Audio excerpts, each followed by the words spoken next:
प्रिय दर्शकों, आप सभी का स्वागत है हमारे इस YouTube चैनल पर। दर्शकों, कई बार कुछ खबर को पढ़कर ऐसा लगता है कि इस खबर के पीछे सच्चाई कुछ और है और दिखाई कुछ और जा रही है। यानी एक मन में प्रश्न आता है, क्या भारत फिर किसी बड़ी साजिश का शिकार होने जा रहा है?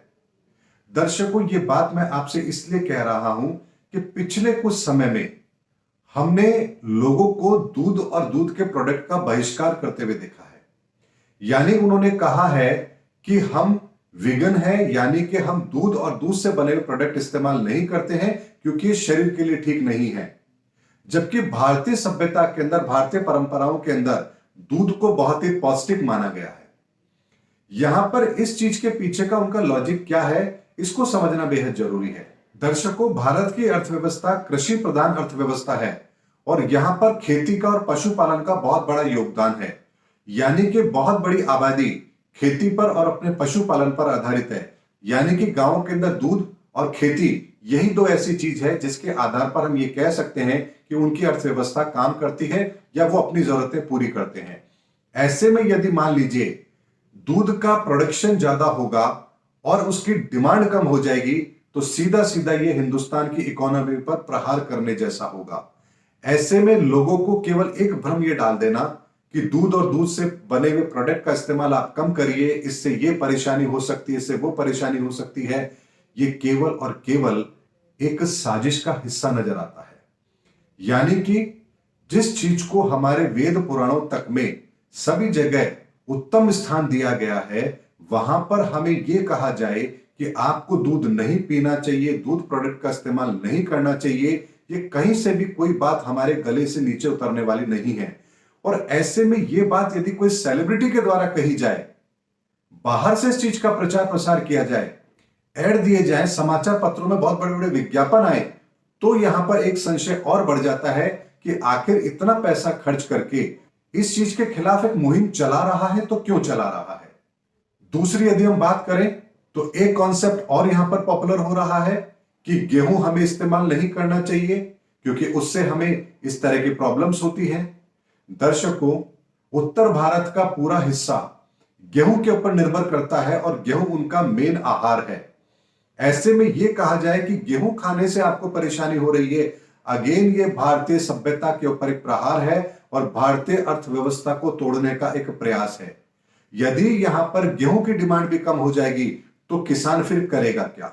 यानी यहां पर उसको खेती से संबंधित, पशुपालन से संबंधित उसकी आमदनी के जरिए को ही कम कर दिया जाए, डिमांड ही कम कर दी जाए, तो यहां पर भारत की अर्थव्यवस्था को सुधारने के अंदर फिर हमें यहां पर कोई और दूसरा जरिया नहीं मिलेगा। यानी कहीं ना कहीं ये किसी साजिश का हिस्सा जरूर लगता है।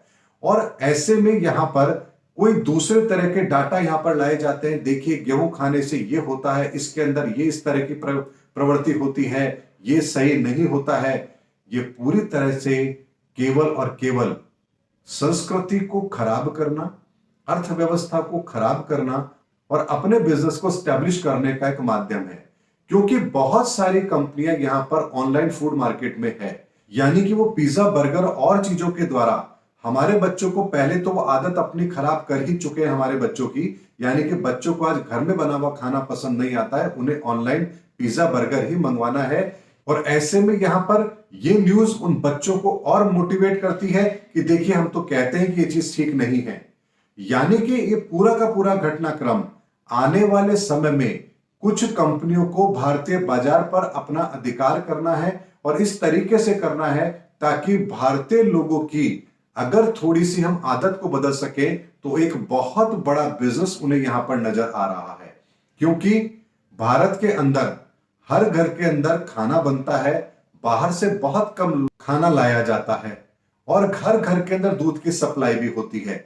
ऐसे में अर्थव्यवस्था का एक बहुत बड़ा हिस्सा इसी से चलता है और ऐसे में यदि इसको तोड़ दिया जाए तो भारतीय अर्थव्यवस्था को भी यहां पर नुकसान पहुंचाया जा सकता है, भारतीयों की आदत को बदला जा सकता है। और यदि इस आदत को बदलने में वो कामयाब हो गए तो फिर एक ऑर्गेनाइज तरीके से यहां पर ऑनलाइन फूड का मार्केट यहां पर उपलब्ध होगा, जो हमें हमारे घर से खाना बनाकर खाने की आदत को भी यहां पर पीछे छोड़ देगा। और आप देखिए दर्शकों, वर्तमान के अंदर ये एक बहुत बड़ी प्रॉब्लम भी है। जो बच्चे अपने घर से दूर पढ़ने जा रहे हैं या नौकरी कर रहे हैं, उनके सामने एक बहुत बड़ी समस्या है कि वो इतना लंबा समय काम करते हैं, घर में यदि खाना बनाए तो फिर उनको आराम का समय नहीं मिलता, बहुत ज्यादा वो परेशान भी हो जाते हैं। ऐसे में उनको ये चाहिए होता है कि ऑनलाइन यदि हमें कोई खाना मिल जाए तो बहुत अच्छी बात है। और उनकी इस भावना को ध्यान में रखते हुए इस तरह के आर्टिकल जब आते हैं और व्यवस्थाओं को जब हम ध्यान से देखते हैं तो ये लगता है कि फिर भारत के खिलाफ एक बहुत बड़ी साजिश की जा रही है और यहां पर भारतीय परंपराओं को तोड़ करके अपने व्यापारिक हितों को साधने का प्रयास किया जा रहा है, जैसा कि ईस्ट इंडिया कंपनी के टाइम पर भी हुआ था। यानी कच्चा माल वो यहां से लेके गए और उसका प्रोडक्ट बनाकर उन्होंने हमें ही बेचा, यानी कि हमारा माल लेकर के उसमें वैल्यू एडिशन करके हमको ही बेचा गया और पूरी दुनिया को बेचा गया। और एक स्थिति ऐसी आई कि हम ईस्ट इंडिया कंपनी के गुलाम भी हो गए। दर्शकों, एक बात हमेशा समझनी है कि हिंदुस्तान के अंदर हम लोगों की मेंटालिटी अलग है और वेस्टर्न कल्चर की मेंटालिटी बिल्कुल अलग है।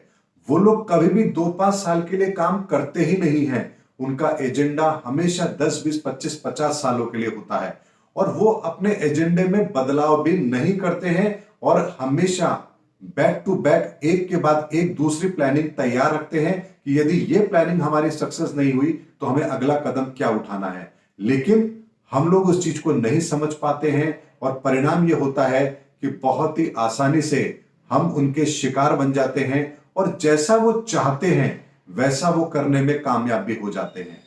तभी देखिए दर्शकों, हम उनकी सुविधाओं का उपयोग करते हैं, गूगल, फेसबुक, ट्विटर, और बदले में वो हमारा डाटा ही दुनिया को बेच करके पैसे कमा रहे हैं। यानी कि हमारी सोच से कितना आगे वो सोच के चलते हैं और इस चीज को हमें समझना भी है।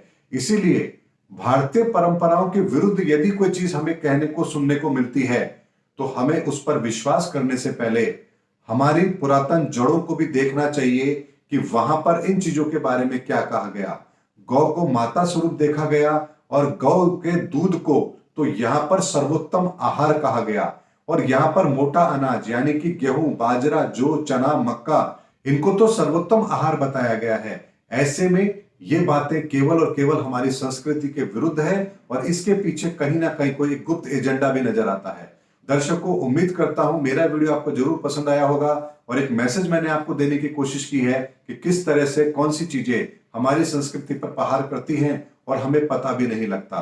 उम्मीद करता हूं मेरा वीडियो आपको जरूर पसंद आया होगा। अगले वीडियो में आपसे फिर मुलाकात होगी, तब तक हमारे चैनल पर बने रहिए। जय हिंद, जय भारत।